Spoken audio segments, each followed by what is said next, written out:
Duke forced to marry the unmarriageable spinster. Mysterious will changes everything. Regency Romance. Have you ever been invisible? Not physically, but in a way that's far worse. Present in a room full of people, yet completely erased. Lady Charlotte Ashford knew that feeling better than anyone.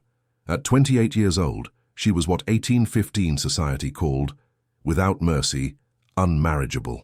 But what happens when a mysterious will from an eccentric aunt transforms the woman nobody wanted into someone everyone covets? And more importantly, what happens when the only man who can save her from ruin is a duke as cold as winter, who sees her as nothing more than another duty to fulfill? This is the story of Charlotte and the Duke of Ravencrest, Alexander Thornwood, two hearts broken for different reasons, forced into a marriage neither wants, but neither will ever forget. If you love Duke romances, slow burn tension and heartwarming twists, subscribe now and comment where you're watching from. Let's begin. The ballroom of Harrington House gleamed under the light of 1,000 candles. Crystal chandeliers cast golden fragments across silk gowns and impeccably tailored coats. The sound of musical laughter, animated conversation, and the rustle of ivory fans filled the air, perfumed with lavender and warm beeswax. It was the first grand reception of the London season, the kind of event where reputations were made, alliances sealed, and hearts won. Lady Charlotte Ashford sat in the third chair along the wall, in the farthest corner of the ballroom. It wasn't an accident. It was social geography. The wall chairs were the territory of the forgotten, widows past their prime, maiden aunts serving as chaperones, and spinsters like her. Women who had aged out of desirability, who no longer warranted a second glance from the gentlemen prowling the room like well-dressed wolves. Charlotte had learned over the years to make herself comfortable in invisibility. She wore a dress of pale grey silk, modest, expensive enough not to embarrass her family, but not eye-catching. Her dark hair was arranged simply, no fashionable curls framing her face, no feathers, no jewels beyond her mother's modest pearl earrings. She had learned that drawing attention only invited pity, and pity was worse than being ignored. She held a book in her lap. Not to read, the lighting was too dim and the noise too distracting, but as armor. A book said, "I am content. I do not need your dances or your conversation." It was a lie, but a useful one. Across the room, her younger sister, Amelia, twirled in the arms of Viscount Bellamy. Amelia's rose-pink gown swirled like petals in the wind, her laughter bright and effortless. She was 19, beautiful, and utterly unaware of the bitter gift that was youth and marriageability. Charlotte watched without resentment. She loved her sister, truly, but watching Amelia live the life Charlotte had once hoped for was like pressing on a bruise that never quite healed. "Charlotte, darling, you look positively funereal." The voice belonged to her mother, Lady Ashford, who had materialized beside her with the sudden efficiency of a general inspecting troops. Her mother's smile was tight, her eyes sweeping Charlotte's appearance with barely concealed disappointment. "Grey again," her mother said, as if the dress had personally offended her. "You could at least wear something with color. How is any gentleman supposed to notice you when you insist on dressing like a governess?" Charlotte's fingers tightened on the book in her lap. "I believe that is precisely the point, Mama. There are no gentlemen interested in noticing me. Not anymore." Her mother's expression flickered, a brief flash of something that might have been sadness or perhaps just frustration. "Don't be dramatic. You are still an Ashford. You still have value." Value. The word sat heavy in Charlotte's chest, like a stone. She had value in the same way a chair or a vase had value. Functional, decorative if positioned correctly, but ultimately replaceable. "I'm quite content here, Mama," Charlotte said quietly. "Amelia is having a wonderful time. That's what matters." Her mother opened her mouth to reply, but before she could, a commotion near the entrance drew every eye in the room. Conversations faltered. The musicians continued playing, but even they seemed to lose a measure of confidence. The Duke of Ravencrest had arrived. Charlotte didn't need to see him to know. She could feel the shift in the room's energy, the way the air seemed to tighten with anticipation and nerves. Alexander Thornwood, 6th Duke of Ravencrest, was not a man who entered rooms quietly. Not because he sought attention, quite the opposite, but because his presence demanded it. He was power and old money, and a title that traced back 3 centuries. He was also, if the whispers were to be believed, as cold as the Scottish moors he supposedly preferred to London society. Charlotte's mother straightened, her expression brightening with the particular brightness of ambition. "The Duke," she breathed. "He almost never attends these events. What a coup for Lady Harrington." Charlotte resisted the urge to roll her eyes. Her mother had harboured hopes once that Charlotte might catch the attention of someone like Ravencrest. Those hopes had died quietly over the years, like flowers denied water. Against her better judgment, Charlotte glanced toward the entrance, and for one singular breathless moment she saw him. He was tall, taller than most men in the room, with dark hair that looked as though he'd raked his hand through it impatiently. His coat was black, perfectly tailored, his cravat tied with the kind of precision that suggested either a very skilled valet or a man who controlled every detail of his life. His face was all sharp lines, strong jaw, high cheekbones, a mouth that looked like it had forgotten how to smile. But it was his eyes that stopped her, dark, unreadable, and so utterly devoid of warmth that Charlotte felt a chill despite the heat of the crowded ballroom. He looked like a man who had seen too much and felt too little. And then his gaze swept the room, briefly, dismissively, and for one impossible second, it landed on her. Charlotte's breath caught, not because he looked at her with interest. He didn't. His eyes passed over her the way one might glance at a piece of furniture, acknowledged, assessed, and immediately forgotten. It lasted less than a heartbeat. But in that heartbeat, Charlotte felt the full weight of her invisibility, sharp and undeniable. He looked away, and she exhaled, shaken by something she couldn't name. "Ridiculous man," her mother muttered. "So proud, as if his title makes him a god." Charlotte didn't respond. She wasn't thinking about his pride. She was thinking about his eyes, and the hollow ache they'd carried. She was thinking that perhaps the Duke of Ravencrest wasn't cold at all. Perhaps he was just as invisible as she was in a different way. The evening dragged on. Charlotte declined 2 dances, one from a kindly older gentleman who pitied her, and one from a young man who clearly mistook her for someone else. She smiled politely, claimed fatigue, and returned to her chair. By the time the clock struck 11, her head ached from the noise, and her heart ached from the sameness of it all. She slipped out of the ballroom, seeking refuge in the quieter corridors of Harrington House. The walls here were lined with portraits of stern-faced ancestors, their painted eyes following her as she walked. She found a small alcove near a window overlooking the gardens and sank onto the cushioned seat, pressing her forehead against the cool glass. Outside, the night was dark and still. The moon hung low, a pale sliver barely visible through the clouds. Charlotte closed her eyes and allowed herself for just a moment to imagine a different life, one where she wasn't invisible, one where someone saw her, not her name, not her dowry, not her usefulness, but her. "Are you unwell?" The voice was low, startling in its closeness. Charlotte jerked upright, her heart slamming against her ribs. She turned and froze. The Duke of Ravencrest stood 3 paces away, his dark eyes fixed on her with an intensity that made her forget how to breathe. He didn't look annoyed at finding her here. He didn't look anything. His expression was unreadable, a mask of perfect control.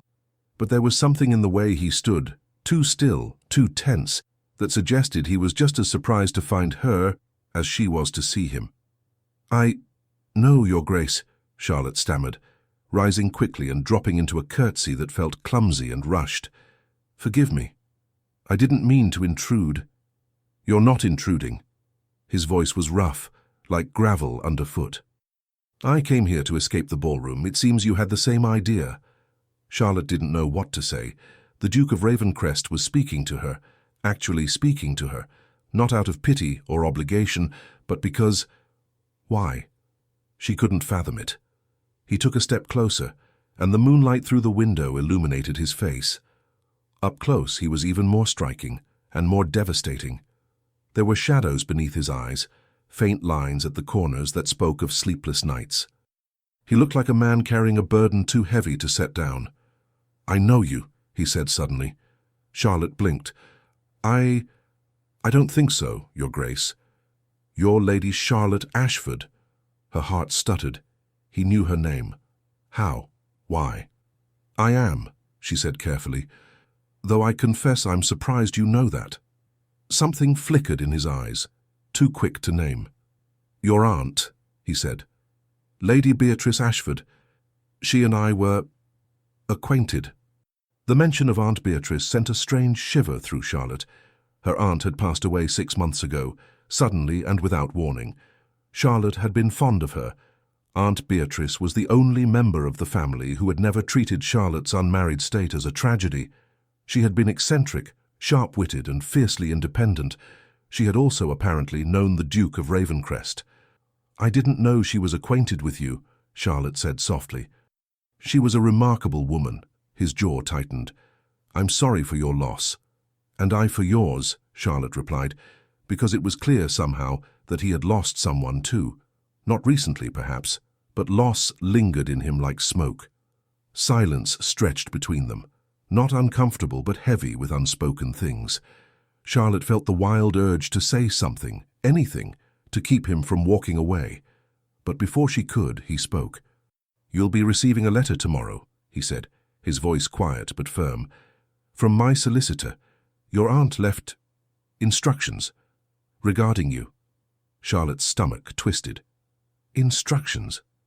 His eyes met hers, and for the first time, she saw something other than ice in them. She saw regret. "You should prepare yourself, Lady Charlotte," he said quietly.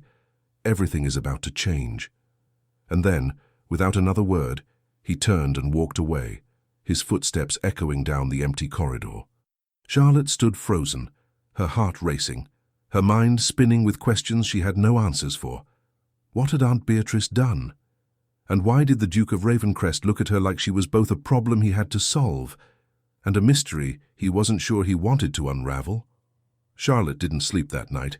She lay in her bed staring at the canopy above her, watching shadows dance across the cream-colored fabric as the candle on her nightstand flickered. Her mind replayed the Duke's words over and over, like a melody she couldn't forget. "You should prepare yourself.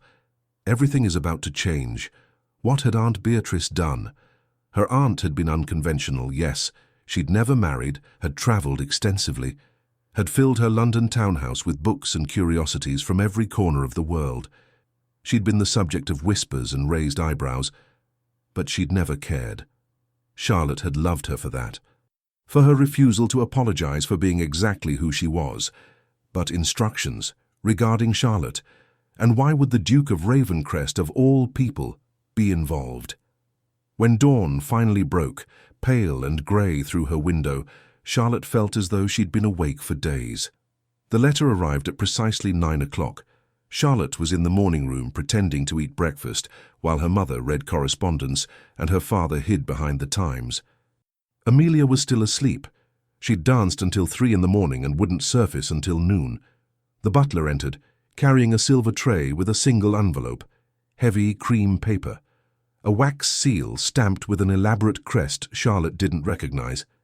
"For Lady Charlotte," the butler announced, his tone carefully neutral. Her mother looked up sharply. "For Charlotte?" Charlotte's hands trembled as she took the envelope. The paper was expensive, the kind used by solicitors and men of significant means. Her name was written in precise, elegant script across the front. Lady Charlotte Ashford. She broke the seal. The room fell silent. Even her father lowered his newspaper, watching her with an expression caught between curiosity and concern. Charlotte unfolded the letter and began to read. "Dear Lady Charlotte, I'm writing on behalf of the late Lady Beatrice Ashford, whose last will and testament I had the honour of drafting. You are hereby requested to attend a formal reading of said will at the offices of Thornwood and Associates, Lincoln's Inn, at 2 o'clock this afternoon. Your attendance is required, as you are named as a primary beneficiary. His Grace, the Duke of Ravencrest, will also be in attendance as executor of Lady Beatrice's estate. Please confirm your attendance at your earliest convenience. Your obedient servant, Mr. Edmund Fairfax, Solicitor Charlotte, read it twice. Then a third time because surely she'd misunderstood. Primary beneficiary. Aunt Beatrice had left her something significant enough to require a formal reading. And the Duke was the executor. "Well," her mother demanded. "What is it?" Charlotte looked up, her voice steady despite the earthquake happening inside her chest. "Aunt Beatrice left me something in her will. I'm to attend a reading this afternoon." Her father set down his newspaper. "What did she leave you?" "I don't know yet." Her mother's eyes narrowed. "Why would Beatrice leave you anything? She had no children, but surely her estate would go to your father or be divided among—" "The letter says I'm a primary beneficiary," Charlotte interrupted quietly. "I'll know more this afternoon."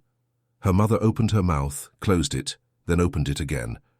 "The Duke of Ravencrest is involved? He's the executor." Something shifted in her mother's expression. Calculation, hope, ambition all flickering across her face like candlelight. "How extraordinary," she murmured. "You must wear the blue dress. And for heaven's sake, do something with your hair." Charlotte didn't respond. She was still staring at the letter, at the words that refused to make sense. Everything is about to change. He'd known. Last night, in that quiet corridor, the Duke had known exactly what this letter would say, and he'd looked at her with something that might have been pity. Lincoln's Inn was a warren of old stone buildings, narrow lanes, and brass plaques announcing the names of solicitors who'd practiced law for generations. Charlotte's carriage stopped in front of a building with tall, narrow windows and a door painted glossy black. The plaque beside it read, "Thornwood and Associates." Her maid Mary accompanied her inside.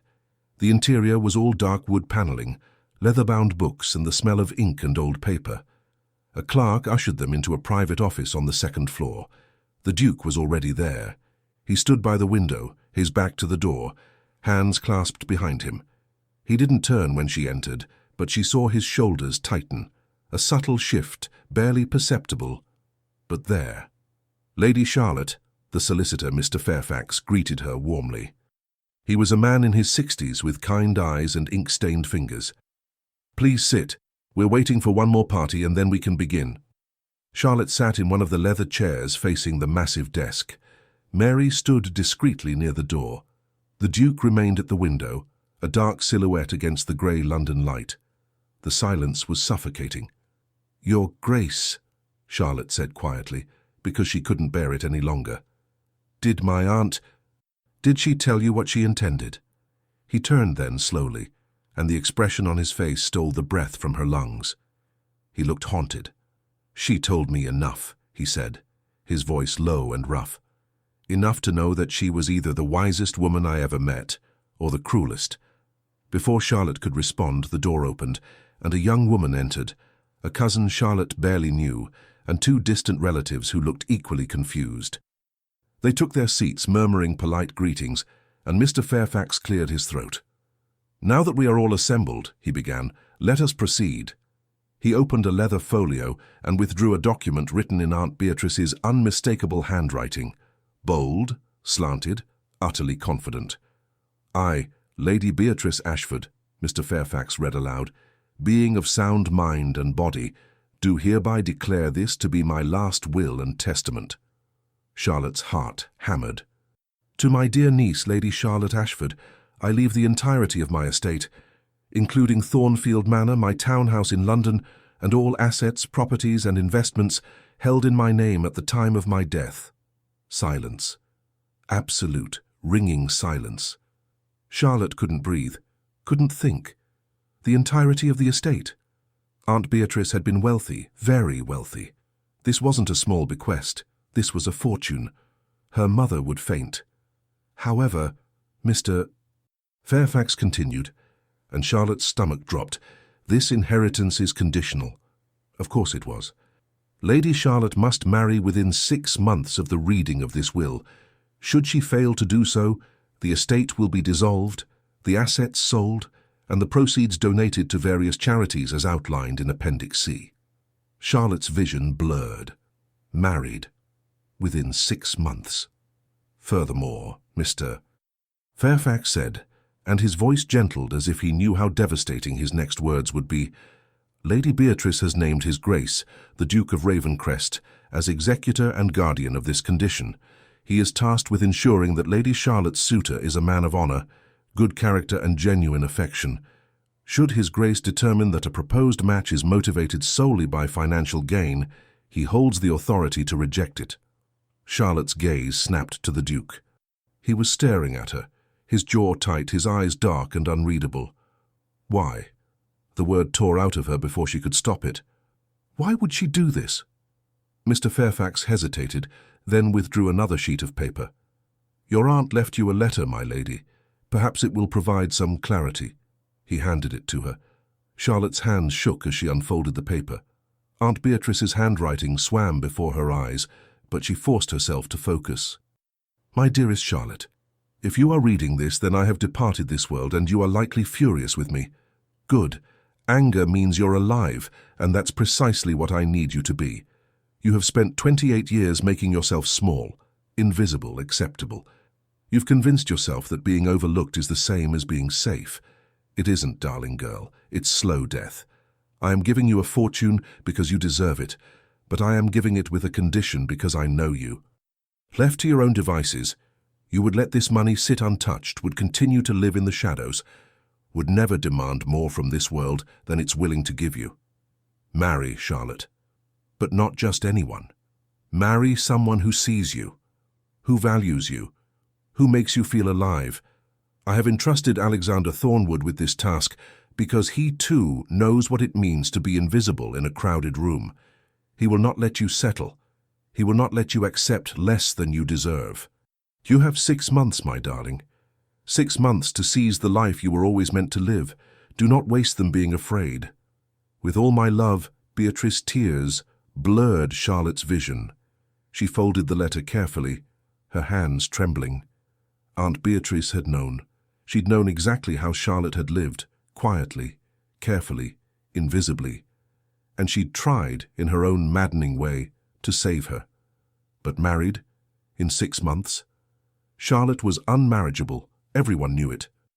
That's why she was still sitting on wall chairs at ballrooms. She looked up at the Duke and found him watching her with an expression she couldn't decipher. You agreed to this? She asked, her voice shaking. Your aunt didn't give me much choice, he said quietly. She made me promise before she died. And if I refuse, if I don't marry, then you lose everything, and your aunt's wishes are disregarded. Charlotte closed her eyes. 6 months, a fortune. And the Duke of Ravencrest, standing between her and every fortune hunter in London. This is impossible, she whispered. Yes, the Duke agreed, his voice low and edged with something that might have been sympathy. It is. But when Charlotte opened her eyes and met his gaze, she saw something else flicker there, something dangerous and complicated. Then we'd better get started, he said. The carriage ride back to Ashford House felt surreal. Charlotte sat across from Mary, her maid, but she couldn't focus on anything beyond the window. London passed by in a blur of grey stone and hurrying pedestrians, but all she could see was Aunt Beatrice's letter. The words burned into her memory. You have spent 28 years making yourself small. The truth of it ached like a physical wound. Mary cleared her throat gently. Miss, are you quite all right? Charlotte blinked, pulling herself back to the present. I honestly don't know, Mary. If I may say so, miss, it's quite a lot to inherit. It's not the inheritance, Charlotte said quietly. It's the condition. Mary's expression softened. She'd been with Charlotte for 7 years, long enough to understand exactly what unmarriageable meant in their world, long enough to have witnessed every ball where Charlotte sat along the wall, every season that passed without a single serious suitor. Your aunt must have believed you could do it, Mary offered. Or she was simply mad, Charlotte murmured. But even as she said it, she knew it wasn't true. Aunt Beatrice had been many things, eccentric, unconventional, infuriatingly meddlesome, but never mad. Everything she'd done had been deliberate, including making the Duke of Ravencrest her executor. Charlotte's mind circled back to him, as it had done repeatedly since leaving the solicitor's office. The way he'd stood by that window, rigid as carved stone. The haunted look in his eyes when he'd said Beatrice had made him promise. He too knows what it means to be invisible in a crowded room. What had Aunt Beatrice meant by that? The Duke of Ravencrest was the opposite of invisible. He was power personified, a man whose very presence commanded attention, and yet That moment in the corridor last night. The way he'd sought solitude, the shadows beneath his eyes, the heaviness he carried like armor. Perhaps there were different kinds of invisibility. The house was in chaos when Charlotte arrived. Her mother met her in the entrance hall before she'd even removed her cloak, eyes bright with barely contained excitement. Her father stood behind her, looking simultaneously pleased and bewildered. "Well?" her mother demanded. "What did she leave you?" Charlotte took a breath.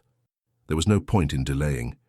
Everything, Thornfield Manor, the London townhouse, all her investments and assets. Her mother's hand flew to her chest. "Everything? Charlotte, that's a fortune. There's a condition." The excitement dimmed slightly. "What kind of condition?" "I must marry within 6 months or I forfeit the entire inheritance."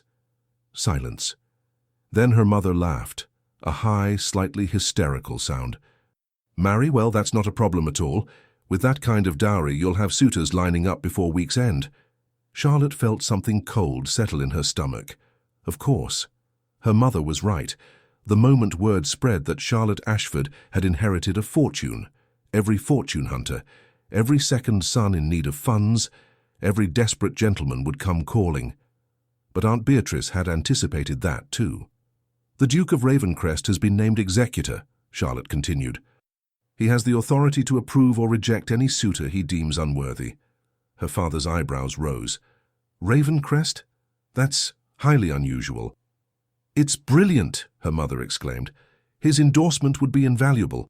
Charlotte, this is your chance. You must make a good impression on him. You must—" "I don't think the Duke is particularly interested in my impressions," Charlotte said quietly.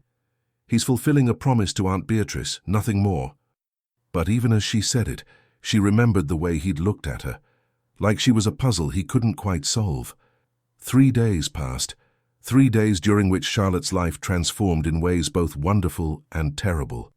The wonderful, she visited Thornfield Manor, Aunt Beatrice's country estate in Surrey. It was beautiful, all honey-coloured stone and sprawling gardens, filled with light and books and the echo of her aunt's vibrant spirit.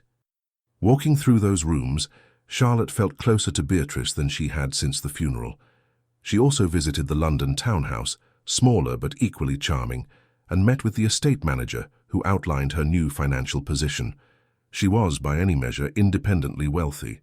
The terrible word had spread. By the second day, the first flowers arrived. By the third, the drawing-room was crowded with visitors, gentlemen who had never given her a second glance suddenly discovering they'd always found her utterly charming. Her mother was in heaven, orchestrating tea times and encouraging conversations. Charlotte felt like a piece of meat being circled by hungry dogs. None of them saw her. They saw the inheritance. On the 4th morning, Charlotte woke with a pounding headache and a desperate need to escape. She dressed quickly, told Mary she was going for a walk, and slipped out before her mother could organize another parade of suitors.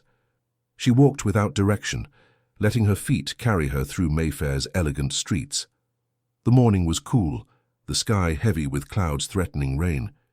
She pulled her cloak tighter and kept walking. She didn't realize where she was going until she found herself standing outside a tall, imposing townhouse with black iron railings and windows that reflected the grey sky like dark mirrors. Ravencrest House. Charlotte's breath caught. She hadn't meant to come here, or perhaps she had and simply hadn't admitted it to herself. Before she could turn away, the front door opened. The Duke himself stood in the doorway, dressed in riding clothes, dark breeches, tall boots, a coat that emphasized the breadth of his shoulders. He looked startled to see her. Then something else flickered across his face, something that might have been relief. "Lady Charlotte." His voice was low, rough. "Are they driving you mad yet?" Despite everything, Charlotte laughed. It burst out of her, unexpected and genuine. "Is it that obvious? I've been receiving letters." He descended the steps, moving closer. "From gentlemen requesting my endorsement, 17 so far, none of whom, I might add, had ever expressed interest in you before your inheritance." Charlotte's amusement faded. "I see. I rejected all of them." Her eyes snapped to his. "All of them? Your Grace, you can't simply—" "I can," he said, his tone leaving no room for argument. "That's precisely what your aunt tasked me with, protecting you from fortune hunters. And how am I supposed to find a husband in 6 months if you reject everyone? You'll find someone worthy. Worthy, Charlotte laughed, but there was no humor in it. Your Grace, I've been on the marriage mart for 10 years. If there was someone worthy interested in me, they would have appeared by now. Perhaps they were looking at the wrong woman. Charlotte froze. The words hung between them, weighted with meaning she didn't dare examine. The Duke took another step closer. They were standing on the pavement now, morning foot traffic passing around them, but Charlotte couldn't look away from his face. Up close, she could see the tension in his jaw, the way his hands flexed at his sides, as if he wanted to reach for something and wouldn't allow himself. I have a proposition, he said quietly. Charlotte's heart stuttered. A proposition? Your aunt was right, about both of us. His eyes were dark, unreadable, but there was something raw in them now. Something that looked almost like desperation. We're both invisible in different ways, both trapped by expectations, by duties, by titles that define us more than we define them. I don't understand. He took a breath, and she watched his chest rise and fall beneath his coat. When he spoke again, his voice was so low she had to lean forward to hear him. Marry me. The world tilted. Charlotte stared at him, certain she'd misheard. I what? Marry me, he repeated, and now there was something fierce in his expression, not for love, not for romance, but as a solution to both our problems. Problems? Charlotte could barely form words. Your Grace, you're a duke. You could marry anyone. No. The word was sharp. I can't. I'm expected to marry someone appropriate, someone titled, connected, politically advantageous, someone who will smile and perform and never ask questions. His jaw tightened. Your aunt understood that. She knew I was as much a prisoner of my position as you were of yours. Charlotte's mind reeled. So you're proposing... what? A marriage of convenience. A marriage of mutual benefit, he corrected. You fulfill your aunt's condition and secure your inheritance. I fulfill society's expectations and gain the freedom to live my life without constant pressure to produce an heir with some simpering debutante who sees only my title. It was practical, logical, utterly devoid of sentiment, and it made Charlotte's chest ache with a loneliness so profound she almost couldn't breathe. You don't even know me, she whispered. No, he agreed, but I knew your aunt, and she trusted me with this, with you. He paused, and something shifted in his expression, something vulnerable beneath the ice. And perhaps knowing each other isn't the worst place to start. Charlotte looked at him, really looked at him, at the man beneath the title, the shadows beneath his eyes, the tension in his shoulders, the way he held himself like someone bracing for a blow. He, too, knows what it means to be invisible. Why?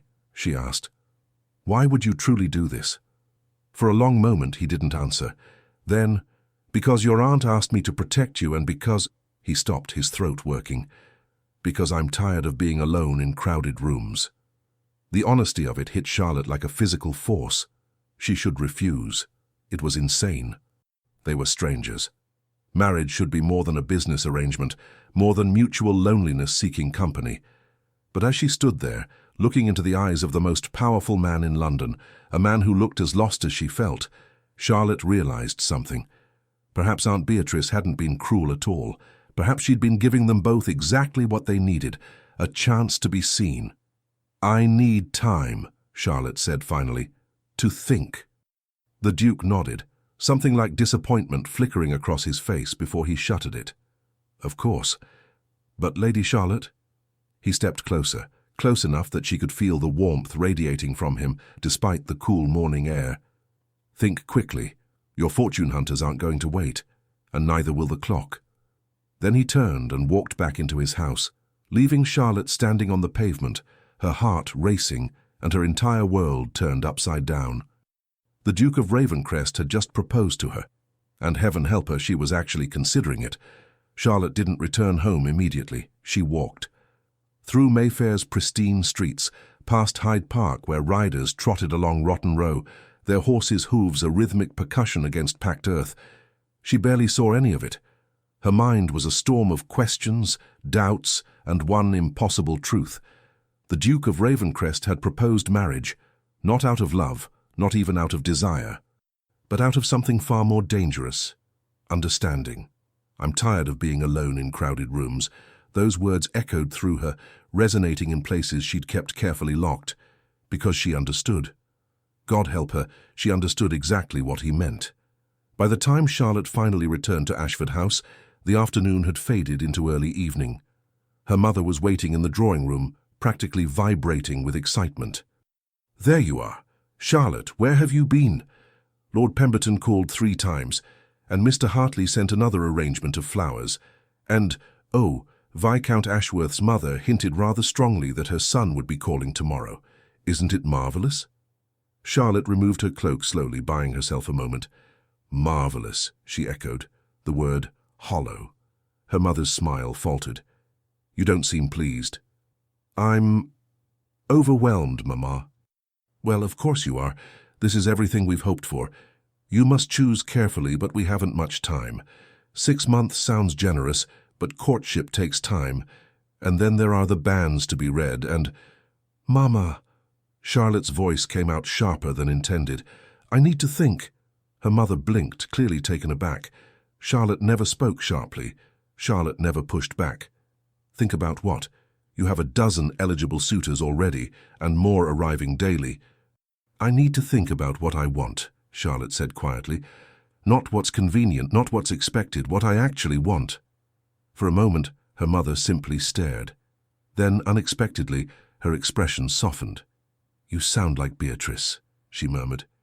She used to say things like that, before she drove the entire family mad with her unconventional choices. Charlotte felt a lump form in her throat. Perhaps she was right to. Her mother opened her mouth, closed it, then sighed. "Perhaps," she conceded. "But darling, wanting and having are 2 different things. The world doesn't often give us what we want." "Then maybe it's time I asked for it anyway." That night, Charlotte couldn't sleep. She sat at her writing desk, a blank piece of paper before her, trying to organize her thoughts. She'd always found clarity in writing, in seeing her thoughts transform into tangible words. Reasons to accept the Duke's proposal. It fulfills Aunt Beatrice's condition. He understands what it means to be trapped. No pretense of love, therefore no risk of heartbreak. He's honorable, Aunt Beatrice trusted him. Freedom from fortune hunters. She paused, her pen hovering over the paper. "I won't be invisible to him, that last one shouldn't matter." It was foolish, sentimental, dangerous. But it mattered more than all the others combined. Reasons to refuse. We barely know each other. Marriage should be more than mutual convenience. What if he comes to resent me? What if I come to want more than he can give? That last question kept her awake long after she'd blown out her candle. The next morning, a note arrived. Charlotte recognized the heavy cream paper, the precise handwriting. Her heart performed an uncomfortable acrobatic feat as she broke the seal. "Lady Charlotte, I realize my proposition yesterday was sudden and perhaps unwelcome. I would like the opportunity to speak with you properly, without the pressure of pavements and passers-by. Would you do me the honor of riding with me in Hyde Park this afternoon at 4 o'clock? We need not discuss the proposal if you're not ready, but I believe we should at least become acquainted, one way or another. Yours, Ravencrest." Charlotte read it 3 times. The formality of it was so perfectly him, controlled, measured, giving nothing away. Except for that one phrase, "one way or another," as if he too felt the pull of something inevitable. "Mary," Charlotte called, "find my riding habit, the dark green one." Hyde Park at 4 o'clock was a parade of London's finest. Ladies in exquisite riding habits perched side-saddle on perfectly groomed horses. Gentlemen showed off their horsemanship. Carriages rolled past, their occupants nodding to acquaintances. It was a theatre of social performance, and Charlotte had always hated it. But today, sitting atop a gentle mare provided by the Duke's stables, with the Duke himself mounted on a magnificent black stallion beside her, Charlotte felt something different. She felt visible. Every eye turned their direction. Whispers rippled through the crowd like wind through wheat. The unmarriageable Ashford girl, riding with the Duke of Ravencrest. Speculation would be rampant by evening. "You're creating quite a scandal," Charlotte said quietly as they walked their horses along the path. Good, the Duke replied. His voice was low, meant only for her. Let them talk. It will discourage your other suitors. You're very confident I'll accept your proposal. No. He glanced at her, and she saw something raw in his expression. I'm hopeful. There's a difference. Charlotte's breath caught. Hopeful. Such a simple word, yet hearing it from him felt like a confession. They rode in silence for a moment, the city sounds muted by the trees surrounding them. Then the Duke spoke again. I should tell you about my first marriage. Charlotte's head snapped toward him. Your first? I didn't know you'd been married. Most people don't. His jaw tightened. Her name was Evelyn. We married when I was 23. It was arranged by our families, a union of wealth and title. She was beautiful, accomplished, everything a duchess should be. He paused, and Charlotte waited, her heart aching at the pain in his voice. She was also desperately unhappy, he continued. She never wanted to marry me. She was in love with someone else, a second son with no prospects, but her family wouldn't allow it. So she married me, and we both pretended everything was fine. What happened? Charlotte asked softly. She got sick. A fever that started as nothing and became everything. The doctors couldn't stop it. His hands tightened on the reins. She died 3 years into our marriage. And do you know what her last words to me were? Charlotte shook her head, unable to speak. I'm sorry I couldn't love you. His voice cracked just slightly. She spent 3 years trapped in a marriage to a man she couldn't love, and she apologized to me as she died. Tears burned Charlotte's eyes. That's not your fault, isn't it? I knew she didn't want to marry me. I did it anyway because it was expected, because it was my duty. He turned to look at her fully, and the devastation in his eyes nearly undid her. I swore I would never do that again. Never trap someone in a marriage they didn't choose. Never pretend affection I didn't feel. Is that why you've never remarried? Partly. Also because every woman I've met since sees only the title, the wealth, the power. He held her gaze. Until you. You don't know that, Charlotte whispered. You barely know me. I know you didn't want the inheritance. I know you walked away from a ballroom to find peace. I know you loved your aunt enough to cry reading her letter. I know you'd rather be invisible than fake. He paused. And I know you understand what it means to be lonely in a room full of people. Charlotte couldn't breathe. He was right. About all of it. If we married, she said carefully, what would you expect from me? Honesty, he said immediately. I don't want performance. I don't want you to pretend to be someone you're not. Be yourself. Read your books. Tend your aunt's gardens. Live your life freely. And you? What would you want for yourself? The same. Peace. Privacy. Freedom from the constant parade of matchmaking mamas and their daughters. A ghost of a smile touched his lips. And perhaps companionship. If we find we suit each other. And if we don't, then we'll be civil, respectful. We'll maintain separate lives and bother each other as little as possible. He paused. But I don't think that will happen. Why not? Because your aunt knew us both, and she believed we would fit. Charlotte looked away, her throat tight. You have a great deal of faith in a dead woman's matchmaking. I have faith in her, he corrected. She was the wisest person I ever met. If she thought this could work, he trailed off, then added quietly, I'd like to try. They'd reached a more secluded part of the park, where the trees grew thicker and the path curved away from the main thoroughfare. The Duke brought his horse to a stop, and Charlotte did the same. He dismounted, then moved to help her down. His hands circled her waist, strong and steady, and for a moment they stood close enough that she could see the flecks of gold in his dark eyes, could feel the warmth of his breath. I won't force you, he said quietly. If you refuse, I'll honor your decision. I'll help you find someone else, someone who might offer you more than I can. And what can you offer me? Charlotte asked, her voice barely a whisper. Honesty, respect, protection. He paused, his eyes searching hers. And the promise that you will never be invisible to me, not for a single day. Charlotte's heart hammered against her ribs. She should step back, should put distance between them, but she couldn't move. "I need to ask you something," she said. "Anything. That night at the ball in the corridor, you knew about the will, you knew what it would mean for me. Why did you tell me to prepare myself? You could have let it be a surprise." His expression shifted, something vulnerable breaking through. "Because I didn't want you to face it alone. I know what it's like to have your life upended by obligations you didn't choose. I thought, if you had warning, even just a night to prepare." He stopped, his jaw working. "I wanted to protect you, even then." The admission hung between them, more intimate than any touch. Charlotte took a shaky breath. "I need one more day, to be certain. Take whatever time you need." "But your grace, Alexander," she corrected, testing his name on her tongue. His eyes darkened at the sound of it. "If I say yes, I need you to promise me something. Name it. Promise me you won't settle for a marriage that makes you as lonely as your first one. If we do this, we try. We actually try to be partners." For a long moment he said nothing. Then he lifted his hand slowly, giving her time to pull away. When she didn't, he touched her face, just his fingertips against her cheek, feather-light and devastating.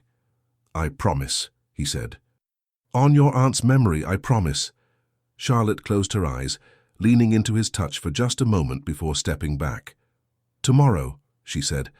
"I'll give you my answer tomorrow." He nodded, and though his expression remained controlled, she saw hope flicker in his eyes like candlelight. She remounted her horse with his help, and they rode back toward the main path in silence. But it was a different silence now, charged with possibility, heavy with unspoken things that neither was quite ready to name. By the time they reached the park's entrance, Charlotte's mind was made. She knew what her answer would be. Charlotte sat in the library of her aunt's townhouse, her townhouse now, surrounded by books that smelled of leather and old paper and memories. She'd come here alone, needing space away from her mother's eager questions and the endless stream of suitors cluttering their drawing room. The house was quiet, too quiet, but it was the kind of quiet Charlotte had always craved, the kind that let her think. On the desk before her lay 2 letters.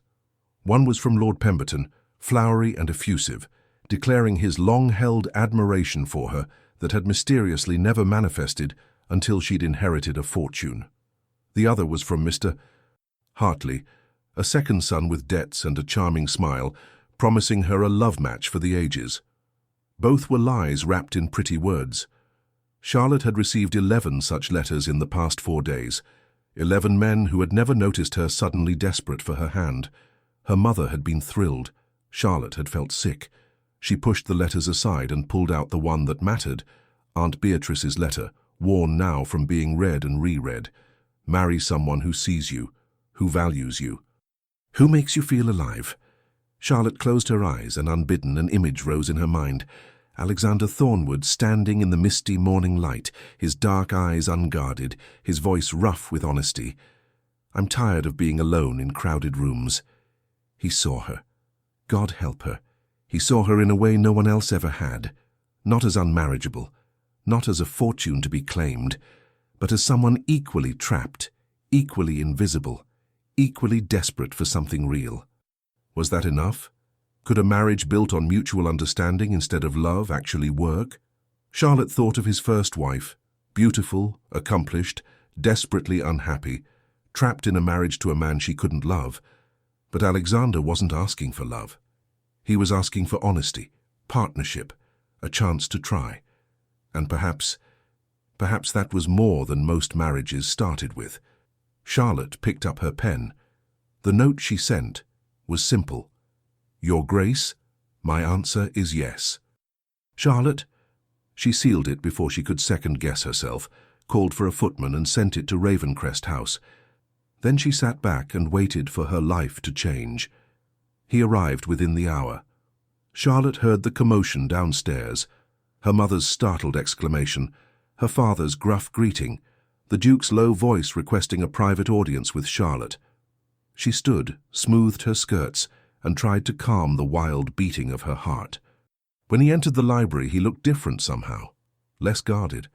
The shadows under his eyes seemed lighter, and there was something almost tentative in the way he moved toward her.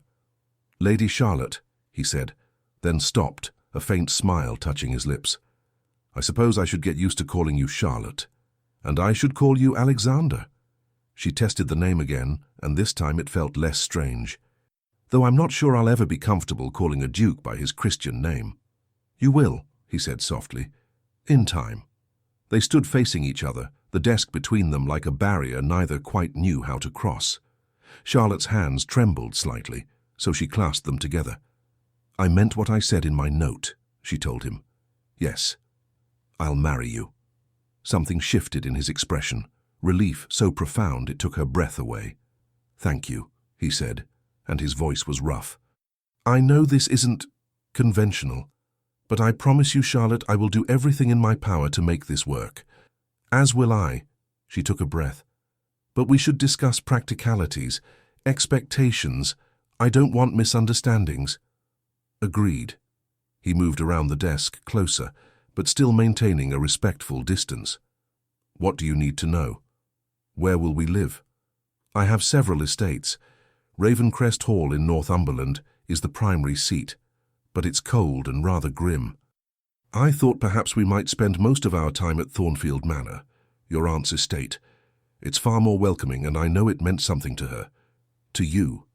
Charlotte's throat tightened. He'd thought of that, of keeping her connected to Beatrice. "That's very considerate. I also have a townhouse here in London, though I confess I spend as little time in the city as possible. But if you prefer—" "No," Charlotte said quickly. "I've never been fond of London either.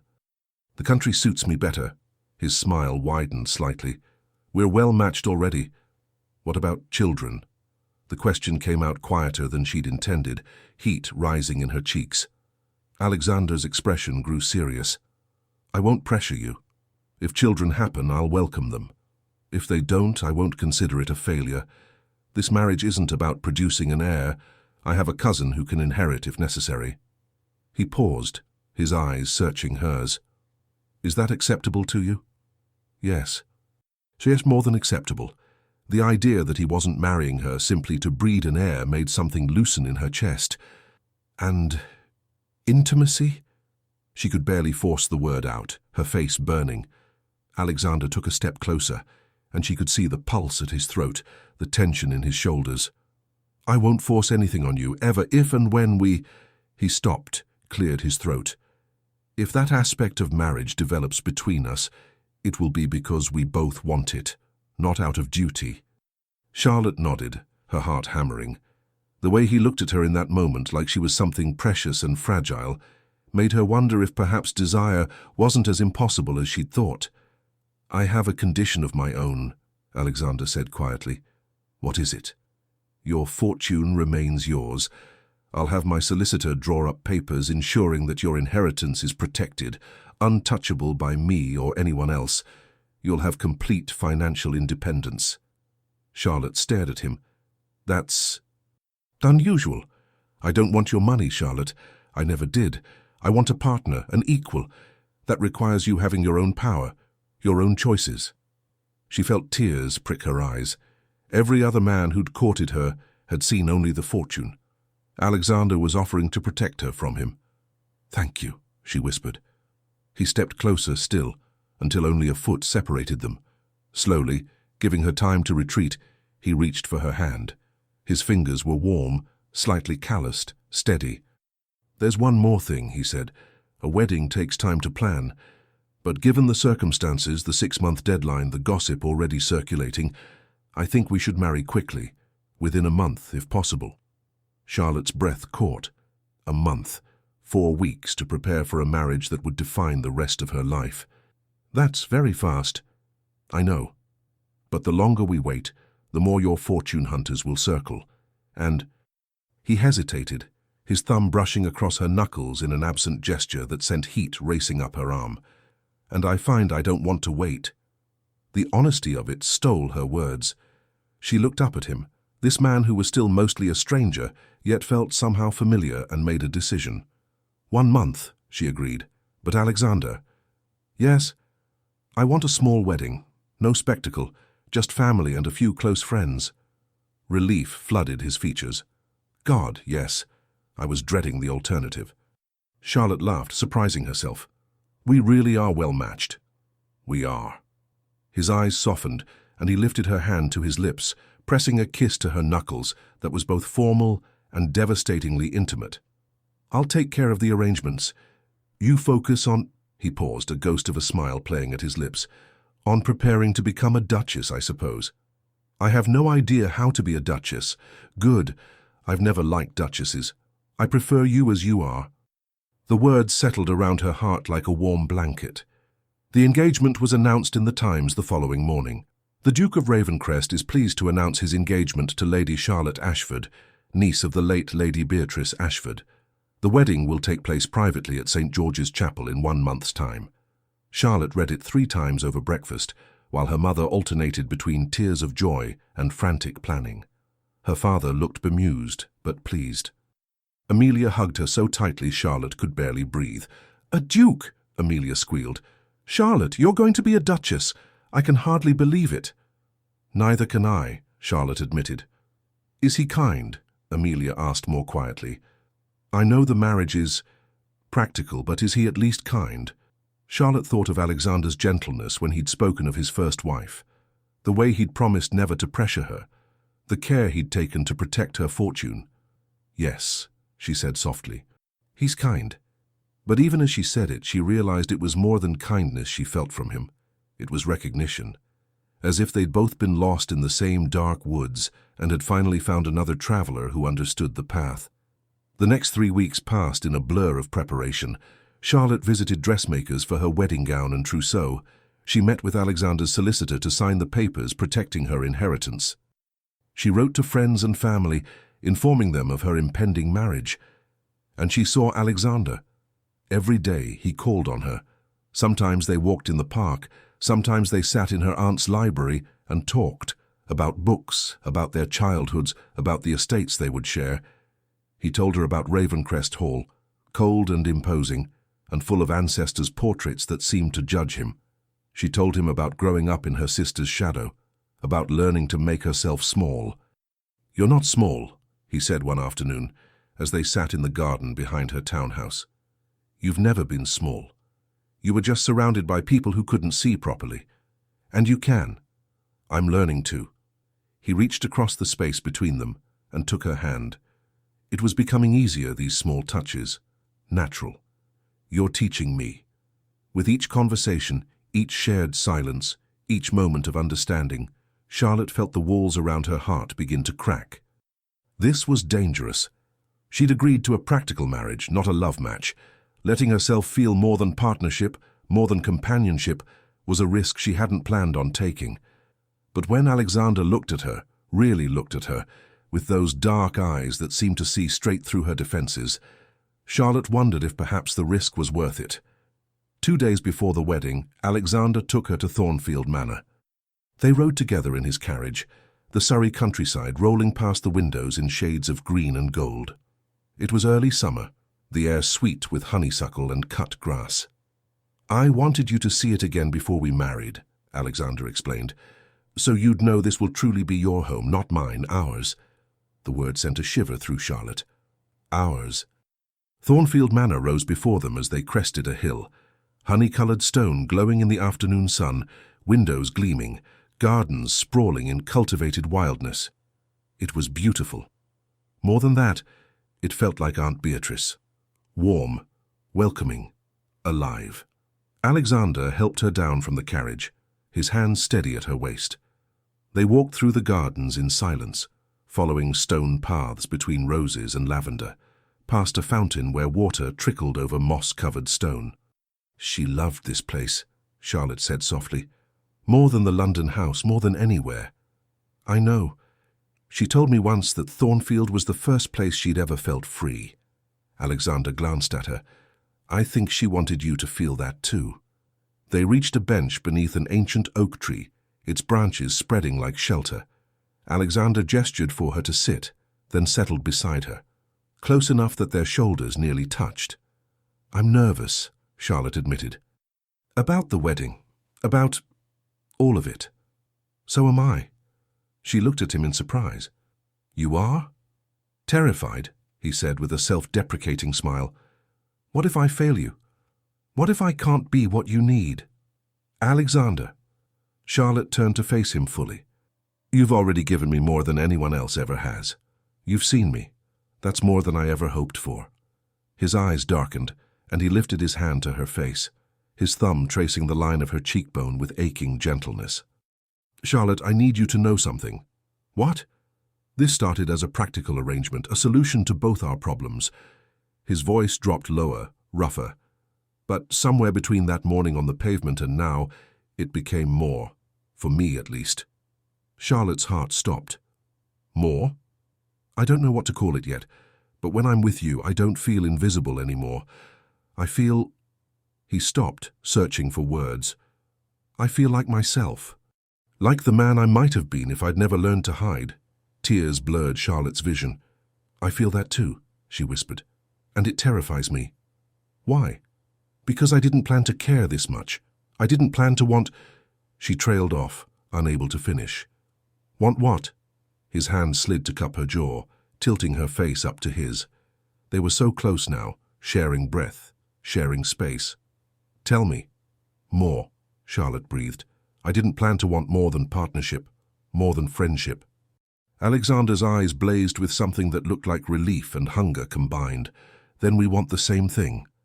And then, slowly, giving her every chance to pull away. Then he leaned in, slowly, giving her every chance to step back, and pressed a gentle, careful kiss to her lips. It was soft, tentative, almost reverent, as if he were asking rather than declaring. Charlotte's breath caught at the quiet sincerity of it, the warmth of a moment she had never expected to feel. She returned the kiss just lightly, her hands resting against his coat for balance, her heart unsteady in her chest. When they parted, both a little breathless, Alexander rested his forehead against hers, the closeness tender and steady, rather than urgent. I should apologize, he said roughly. That was probably inappropriate before the wedding. Don't. Charlotte's voice shook. Don't apologize for that. He smiled, a real smile, warm and unguarded. No more practical marriage. Oh, it's still practical, Charlotte said, her own smile answering his. But perhaps it can be more than that too. I'd like that. He pressed a kiss to her forehead, lingering. I'd like that very much. They sat together beneath the oak tree as the afternoon faded into evening, hands intertwined, talking and laughing and sharing the kind of silence that only happens between people who found something rare and unexpected. And Charlotte realized that Aunt Beatrice had been right all along. This wasn't a punishment. It wasn't even just a solution. It was a gift. The morning of Charlotte's wedding dawned clear and bright, sunlight streaming through her bedroom window like a benediction. She stood before the mirror in her chemise, while Mary and two other maids bustled around her, preparing her wedding gown. Charlotte barely recognized the woman staring back at her. Her dark hair had been arranged in an elegant style, soft curls framing her face. Her eyes looked larger somehow, brighter with anticipation and nerves. You look beautiful, miss, Mary said softly, appearing at her shoulder. His Grace is a lucky man. Charlotte smiled, though her hands trembled slightly. I think perhaps I'm the lucky one. The wedding gown was simple, ivory silk that fell in clean lines, no excessive ornamentation. Charlotte had chosen it specifically because it felt like her, not like the elaborate confections most brides wore. The neckline was modest, the sleeves long and fitted, but when the maids fastened it and stepped back, Charlotte saw something she hadn't expected. She looked like a bride who was loved, even if she wasn't. Not yet. Not quite. But perhaps soon. The memory of Alexander's kiss beneath the oak tree sent warmth flooding through her. The gentleness of it. The barely restrained hunger beneath his control. The way he'd looked at her afterward, like she'd given him something he'd stopped believing existed. Miss? Mary's voice pulled her from her thoughts. It's time. St. George's Chapel was small, intimate, and blessedly private. True to their agreement, only immediate family and a handful of close friends attended. Charlotte's parents sat in the front pew, her mother dabbing at tears. Amelia beamed from beside them, A few of Alexander's relatives, cousins, and an elderly aunt occupied the other side, but Charlotte barely noticed any of them.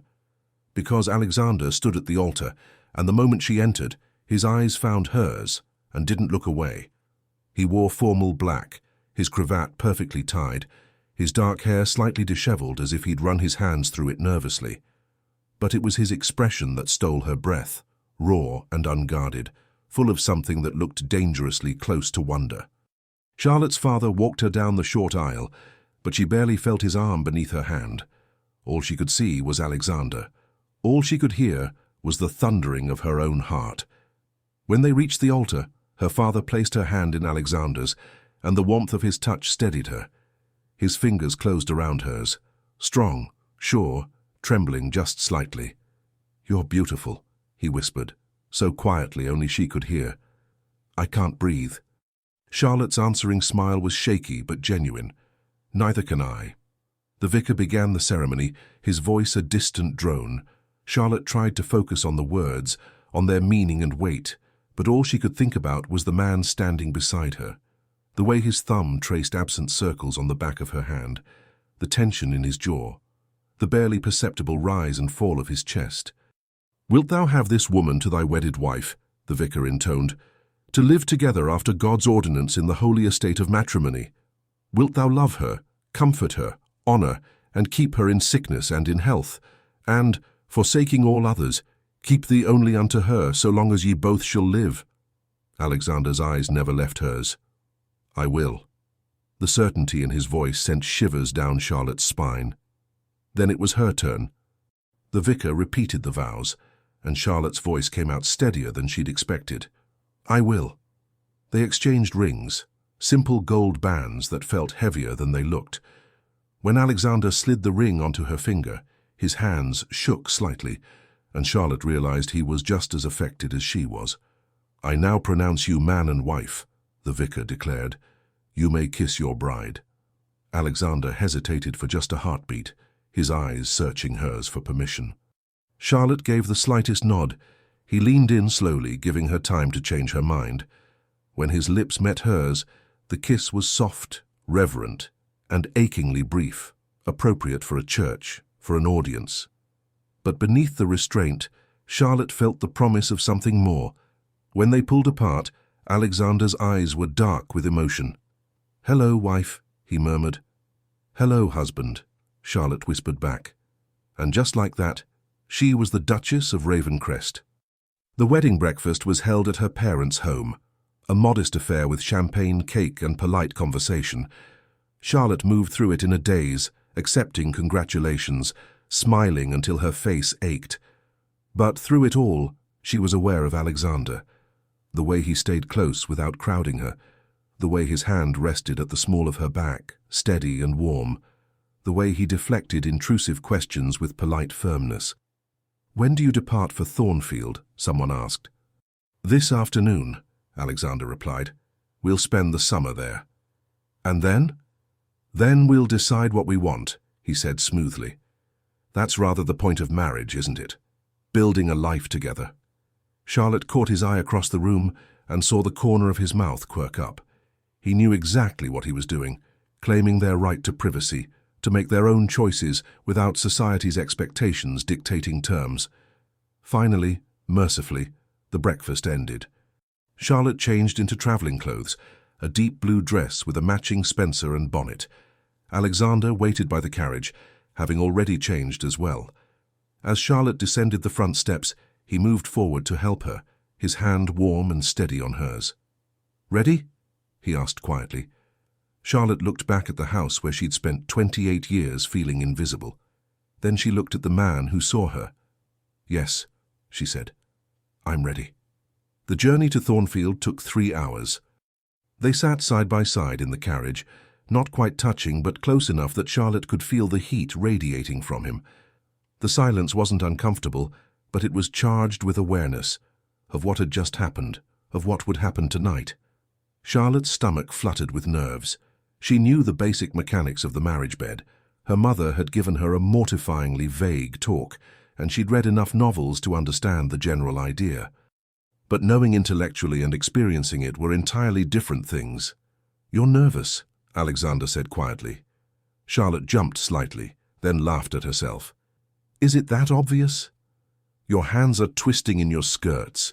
You've been staring out the window for 10 minutes without blinking."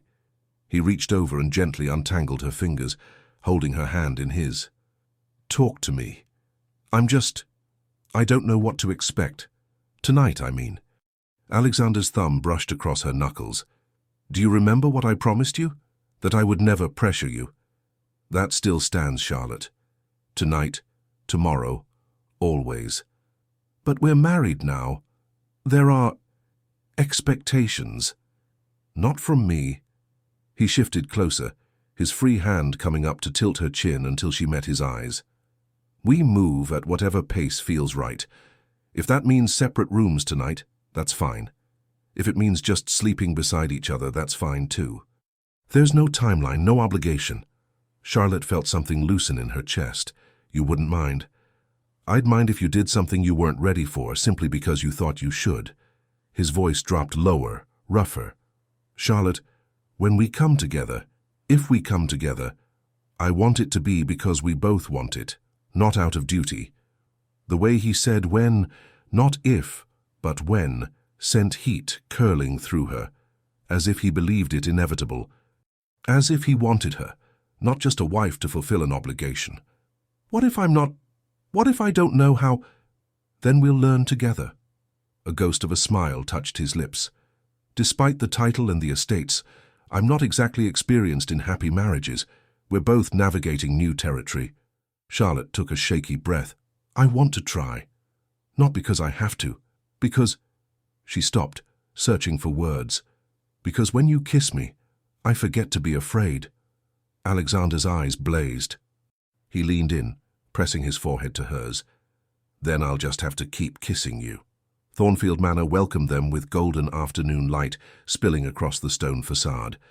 The staff stood assembled in the entrance hall, butler, housekeeper, footman, maids, all ready to greet their new mistress. Charlotte moved through the introductions with as much grace as she could muster, acutely aware of Alexander's presence at her side. He introduced her to each servant by name, told her small details about them. Mrs. Hendricks had been with the estate for 30 years. Thomas the footman was studying to improve his reading. Sarah the parlour-maid had a gift with flowers. He'd learned about them, cared enough to know them as people, not just staff. It made Charlotte's heart ache in the best way. Finally, the housekeeper, Mrs. Hendricks, a sturdy woman with kind eyes, showed them upstairs. "The Duchess's chambers are here," she said, opening a door to a beautiful suite overlooking the gardens. "And His Grace's adjoining rooms are through here." She indicated a connecting door, discreetly closed. "Dinner will be served at 8, Your Graces, unless you'd prefer a tray in your rooms." "A tray would be lovely, Mrs. Hendricks," Alexander said smoothly. "It's been a long day." The housekeeper nodded, her expression carefully neutral, and withdrew. Charlotte stood in the center of her new bedroom, taking it in.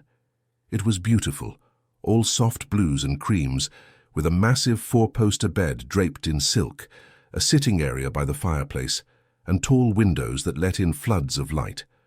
Her trunks had already been delivered and unpacked by efficient maids. The connecting door opened and Alexander stepped through. He'd removed his coat and cravat, his shirt open at the throat. He looked younger like this, less formal, more human. "What do you think?" he asked. "It's beautiful, almost too beautiful." "It's yours." He moved closer. "Everything here is yours, Charlotte. You can change whatever you like, redecorate, rearrange, make it feel like home." Charlotte turned to face him fully. They were alone, truly alone, for the first time since the wedding. No servants, no family, no expectations beyond what they created for themselves. "I'm still nervous," she admitted. "So am I." "You are?" He laughed softly. "Terrified. What if I disappoint you? What if this doesn't work the way we hoped?" Charlotte stepped forward, closing the distance between them. She reached up, her hand trembling only slightly, and touched his face.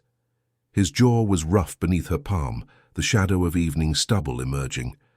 "Alexander," she said softly, "you've already given me more than I ever dreamed of. You see me, That's not nothing." His hand came up to cover hers, holding it against his face. "You've done the same for me." They stood like that for a long moment, just breathing, just being. Then Alexander said very quietly, "May I kiss you?" Charlotte's answer was to rise on her toes and kiss him first. This kiss was different from the ones before, deeper, less restrained. His arms came around her, pulling her close, and Charlotte melted into him. She could feel the solid warmth of his body, the rapid beat of his heart, the way his breath caught when her fingers slid into his hair. When they finally broke apart, both breathing hard, Alexander rested his forehead against hers. "We should eat," he said roughly. "Before I forget, I promise to be patient." Charlotte laughed, giddy and breathless. Eating sounds wise. But as they settled together on the sofa in her sitting room, waiting for dinner to arrive, Charlotte leaning against Alexander's side with his arm around her shoulders, she realized something. She wasn't afraid anymore. This marriage, unexpected, unconventional, born from practicality and loneliness, was becoming something neither of them had dared hope for. It was becoming real. The first week of marriage was a study in contradictions. Charlotte woke each morning in her beautiful bedroom, sunlight streaming through windows that overlooked gardens Aunt Beatrice had loved.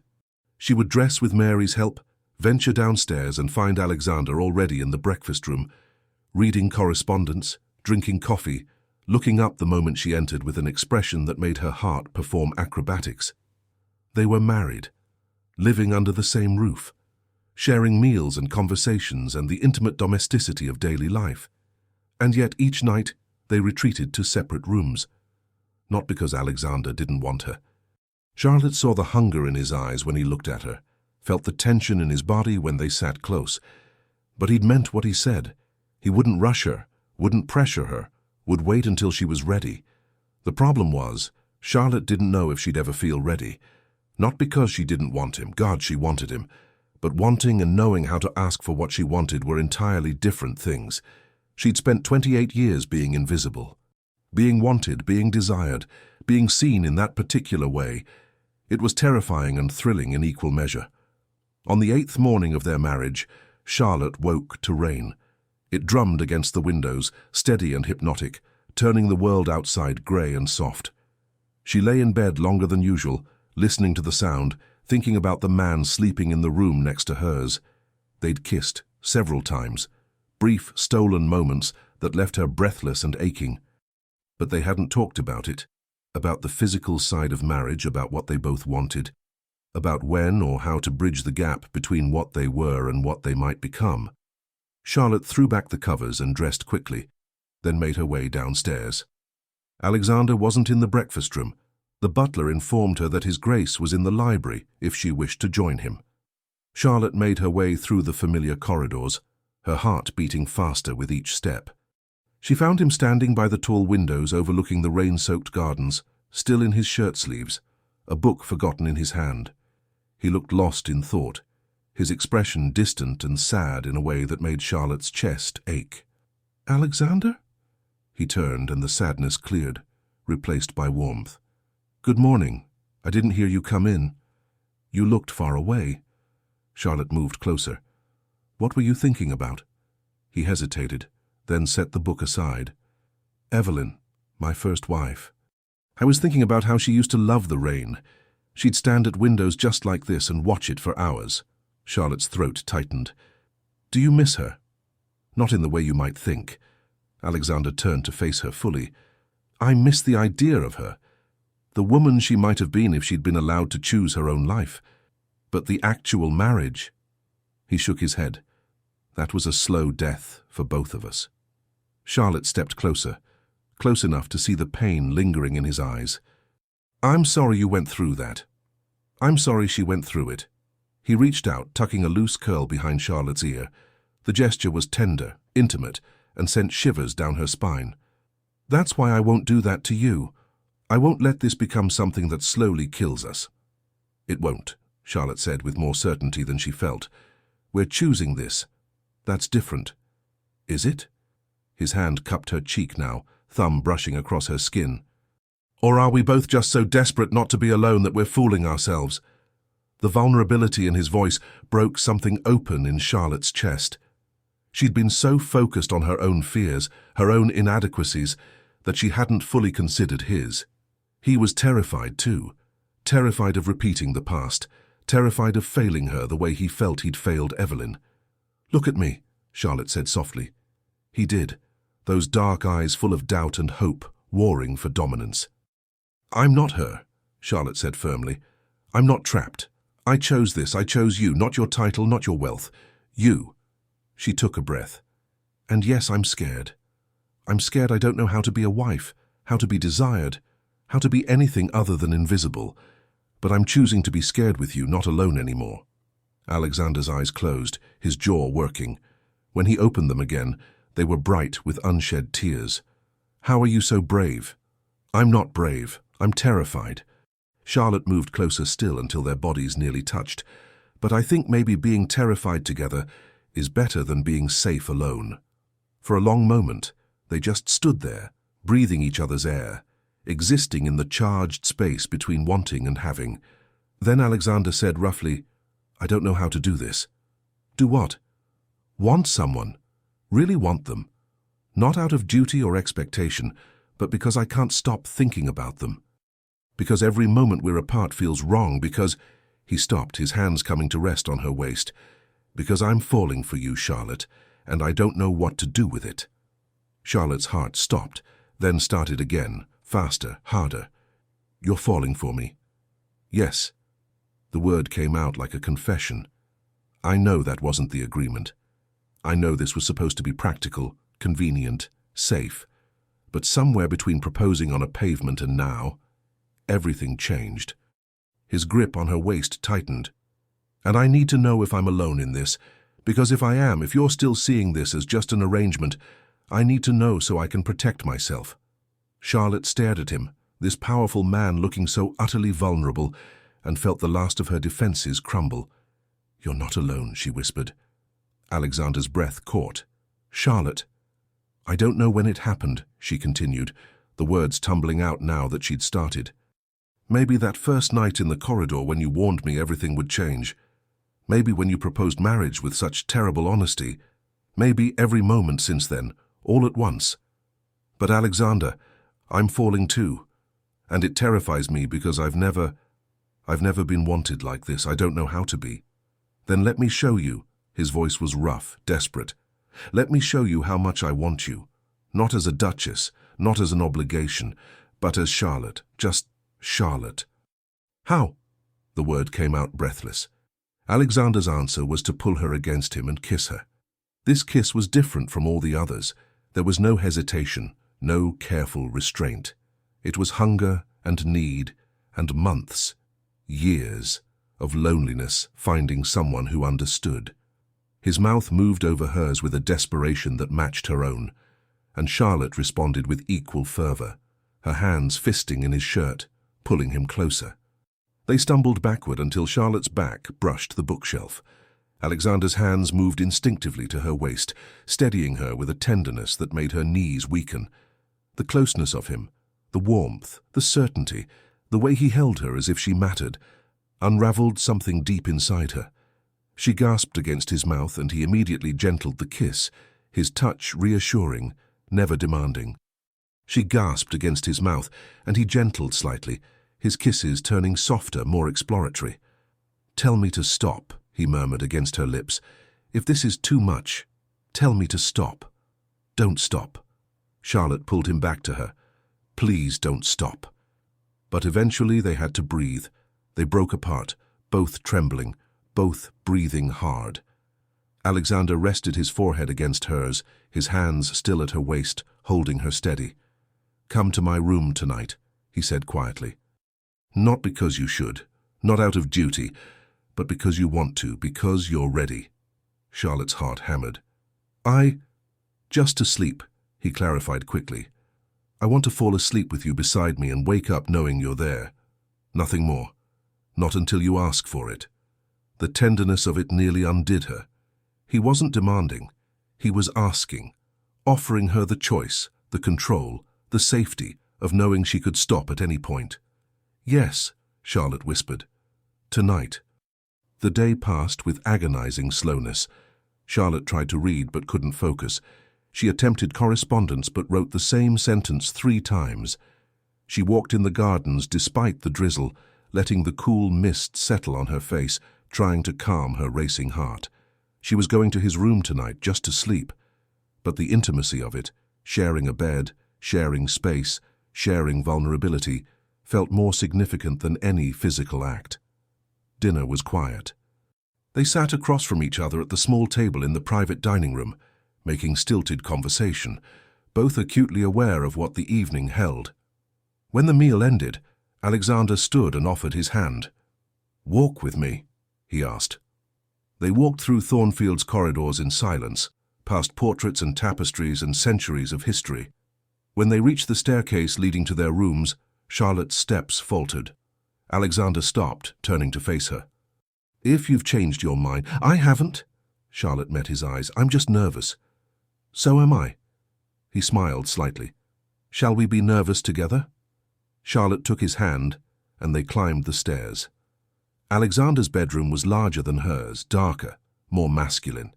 Heavy furniture, deep blue fabrics, shelves lined with books.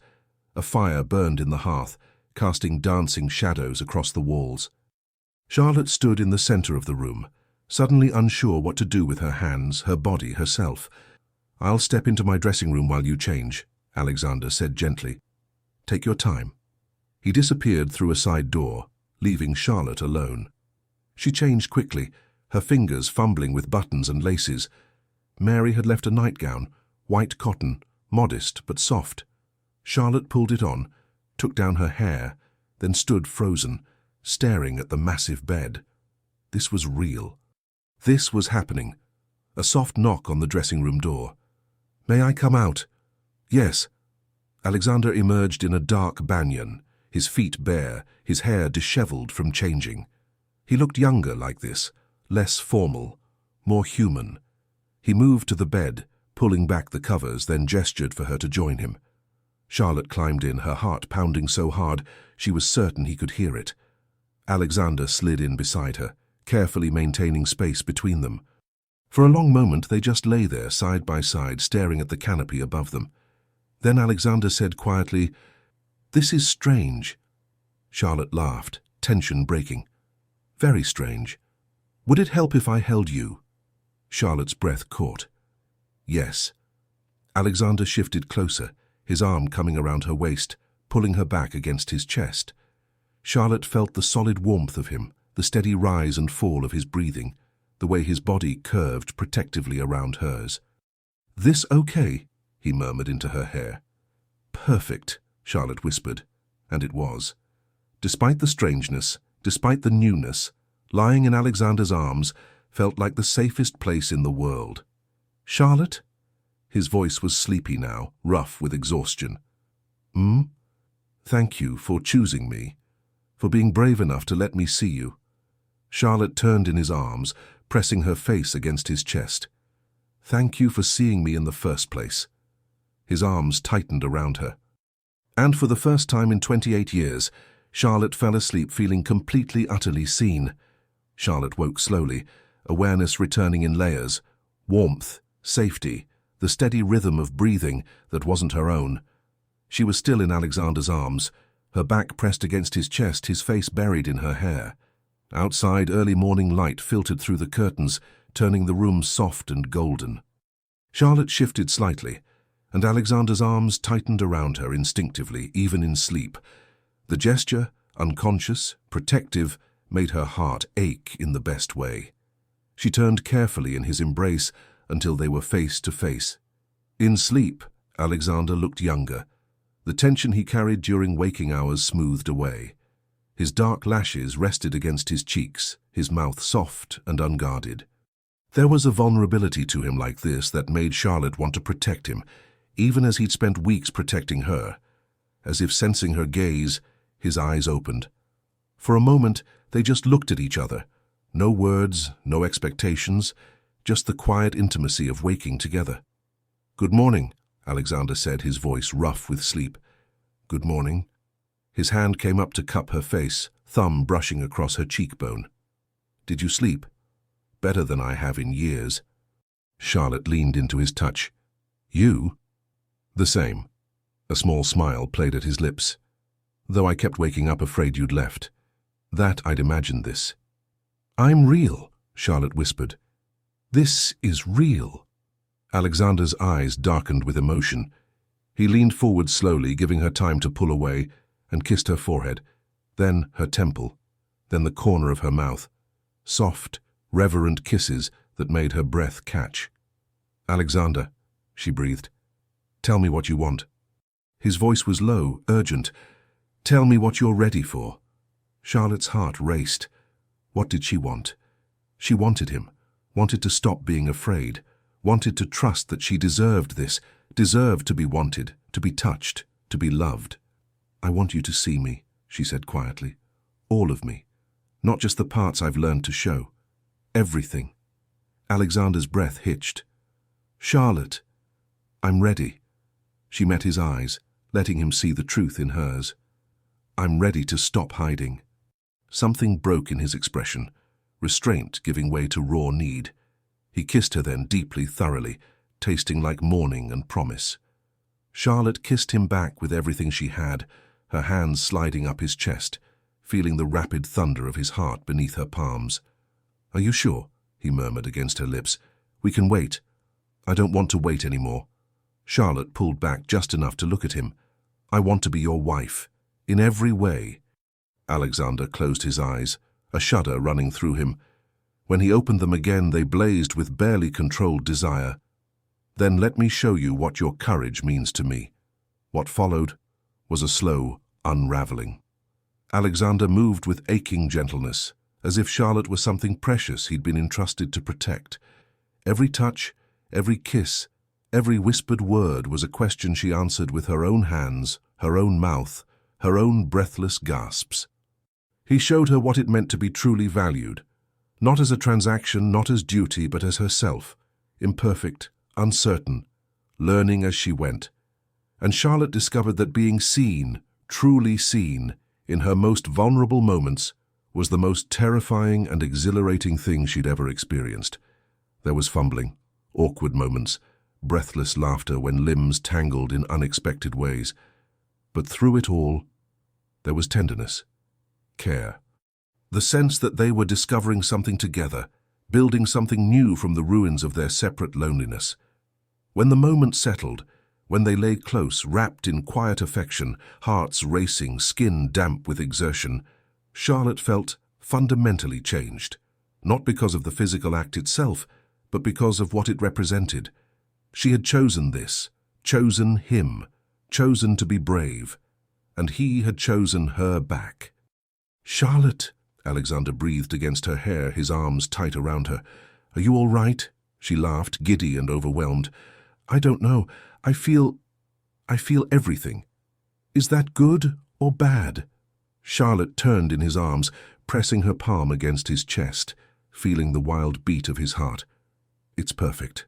You're perfect. I'm far from perfect." But he smiled as he said it, real and unguarded.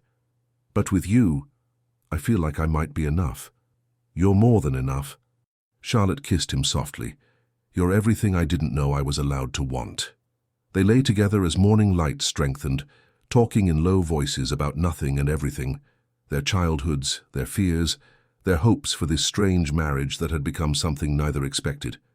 "Do you regret it?" Charlotte asked at one point. "Agreeing to Beatrice's request? Taking on the burden of me?" Alexander's arms tightened. "You're not a burden. You're the best thing that's ever happened to me." He pressed a kiss to her forehead. "Your aunt knew exactly what she was doing. She gave us both exactly what we needed. Each other."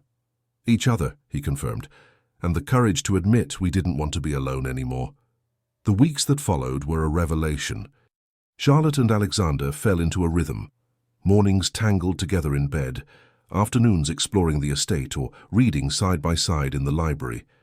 Evenings filled with quiet conversation and the kind of comfortable silence that only happens between people who truly know each other. They learned each other's patterns. Charlotte discovered that Alexander was grumpy before his first cup of coffee, that he had a wicked sense of humor, hidden beneath his formal exterior, that he played piano beautifully, but only when he thought no one was listening. Alexander learned that Charlotte talked to plants in the garden, that she had strong opinions about literature, that she hummed when she was content. They learned each other's stories, the scars, the tenderness, the places where silence spoke louder than words, what touch made the other gasp, how to communicate desire and boundaries without words. But more than physical intimacy, they built emotional intimacy, the kind that comes from choosing every single day to be vulnerable, to be seen. One afternoon, nearly 2 months into their marriage, Charlotte found a leather-bound book tucked into one of the library shelves.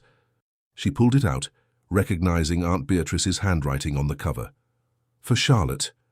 When you're ready, heart pounding. Charlotte opened it. Inside were journal entries, letters, sketches, a lifetime of Aunt Beatrice's thoughts, preserved and waiting. Charlotte read for hours, tears streaming down her face as her aunt's voice came alive on the page. Beatrice wrote about her own loneliness, her refusal to marry a man she didn't love, the price she'd paid for independence.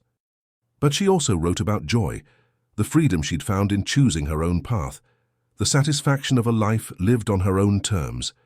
And on the final page, dated just days before her death, was a letter. My dearest Charlotte, if you're reading this, then my gamble paid off. You married. And if I know anything about you and Alexander Thornwood, you didn't just marry, you found each other.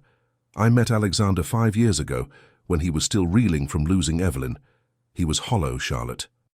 A shell of a man going through the motions of living.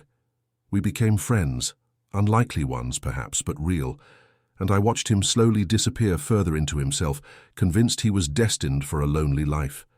Then I thought of you, my brilliant, invisible niece, who'd spent her whole life making herself small. And I wondered, what if I could give you both permission to want more? The will wasn't a punishment, darling. It was a gift, a chance to seize the life you deserved. And Alexander, I trusted him with your heart because I knew his was just as bruised as yours. Love isn't about grand gestures or fairy tale perfection. It's about choosing someone, even when it's terrifying. It's about being seen, scars and all, and deciding that's enough. You were always enough, Charlotte. I just needed you to believe it. Live boldly, my darling girl. Love without apology. And know that wherever I am, I'm proud of the woman you've become. All my love. Always, Beatrice. Charlotte was sobbing by the time Alexander found her. He dropped to his knees beside her chair, pulling her into his arms without a word.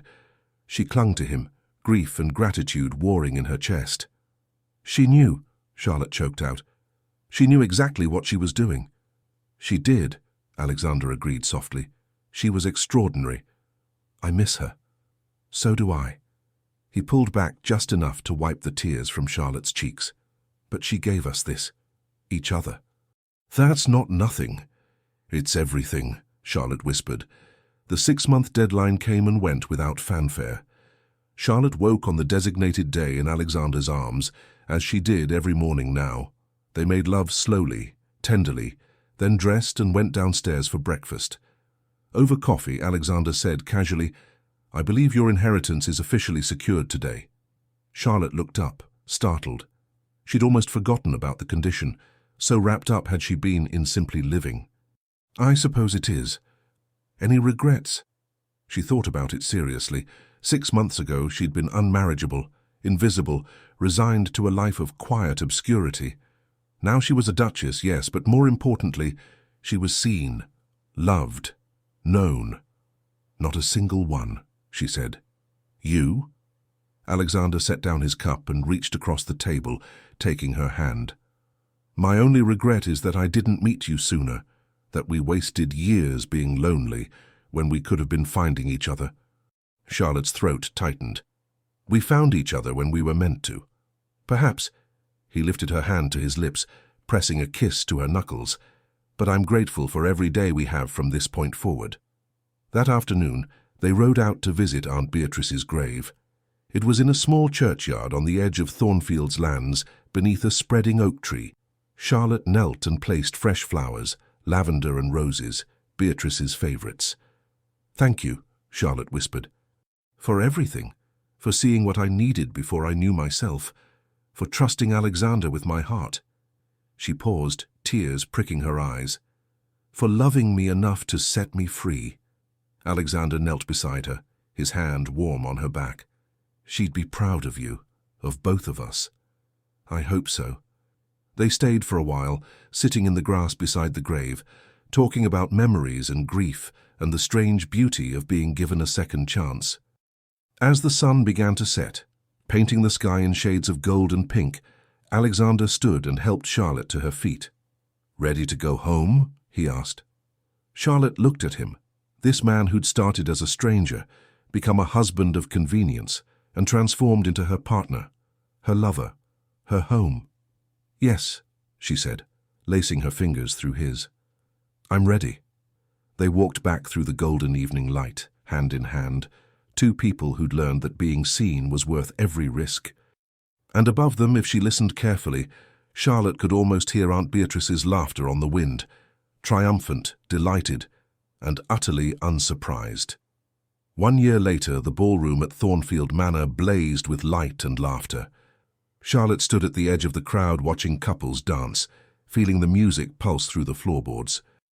It was their first major event as Duke and Duchess, a summer ball to celebrate their first anniversary, and formally introduce Charlotte to society as Alexander's wife. She should have been terrified. A year ago, she would have been hiding in an alcove, making herself invisible. But tonight, in a gown of deep sapphire that Alexander had commissioned specifically because it matched her eyes, Charlotte felt anything but invisible. "There you are." Alexander materialized at her side, devastatingly handsome in formal black, his eyes warm as they found hers. "Hiding?" he teased gently. "Observing," Charlotte corrected. "There's a difference. Dance with me." It wasn't a question, but Charlotte answered anyway. "Always." He led her onto the floor, one hand at her waist, the other clasping hers. They moved together perfectly, a year of intimacy translating into physical synchronicity. "Happy?" Alexander asked quietly.